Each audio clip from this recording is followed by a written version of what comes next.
Welcome to Mansoor channel. இன்றைக்கி நம்ம ஒரு சூப்பரான உருளைக்கிழங்கு வறுவல் தான் வந்து பண்ண போகிறோம். வாங்க அது எப்படி பண்ணுறதுன்னு பார்க்கலாம். நான் வந்து இன்றைக்கி ஒரு நான்ஸ்டிக் பேன் ஒன்று எடுத்திருக்கேன். அதில் 1.5 டேபிள் ஸ்பூன் அளவுக்கு நீங்கள் எண்ணெய் வந்து ஆட் பண்ணிக்கலாம். எண்ணெய் வந்து நல்லா சூடாகட்டும். இந்த அளவுக்கு சூடானதுக்கப்புறமா இதில் ஒரு 1/4 டேபிள் ஸ்பூன் அளவுக்கு கடுகு ஆட் பண்ணுறேன். கடுகு வந்து நல்லா பொரிஞ்சு வந்ததும் இதில் 2 பெரிய சைஸ் உருளைக்கிழங்கு வந்து நான் வந்து தோல் சீவிட்டு மீடியம் சைஸில் கட் பண்ணி எடுத்திருக்கேன். அதை வந்து இதை ஆட் பண்ணிடலாம்.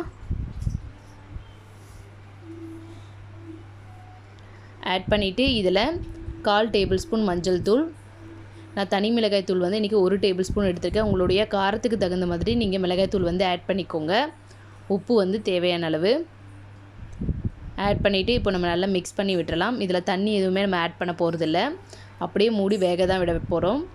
நல்லா மிக்ஸ் பண்ணிவிட்டு ஒரு மூடி போட்டு 10 நிமிஷம் லோ ஃப்ளேம்லேயே வச்சுட்டு உருளைக்கிழங்கு நல்லா வேக விடுங்க. வாங்க 10 நிமிஷத்துக்கு அப்புறம் பார்க்கலாம். பாருங்கள், நம்மளோட உருளைக்கிழங்கு வந்து நல்லா வெந்து வந்திருக்கு. நம்ம இதில் தண்ணி எதுவுமே ஆட் பண்ணல, அந்த எண்ணெயிலே வந்து நம்மளுக்கு நல்லா வெந்திருக்கு. இன்னும் கொஞ்சம் கிறிஸ்பியாக வேணும்னா இன்னும் கொஞ்சம் நேரம் ஓப்பன்லேயே வந்து ஒரு 3 மினிட்ஸ் வந்து கிளறி விடுங்க. இன்னும் நல்லா ட்ரை ஆகிடுச்சுன்னா உங்களுக்கு ரொம்ப டேஸ்ட்டாக இருக்கும். இப்போ இது கூட கொஞ்சமாக கருவேப்பிலை வந்து நான் ஆட் பண்ணுறேன்.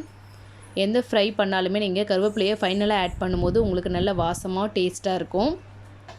நல்லா இது மாதிரி ஆட் பண்ணிடுங்க. ஆட் பண்ணிவிட்டு பாருங்கள், நம்மளோட உருளைக்கிழங்கு ஃப்ரை வந்து சூப்பராக ரெடி ஆகிடுச்சு. இதை வந்து நீங்கள் தயிர் சாதம் இல்லை சாம்பார் சாதத்தோடு வச்சு சாப்பிடும்போது ரொம்பவும் டேஸ்ட்டாக இருக்கும். இந்த ரெசிபி நீங்களும் உங்கள் வீட்டில் ட்ரை பண்ணி பாருங்கள். தேங்க்யூ.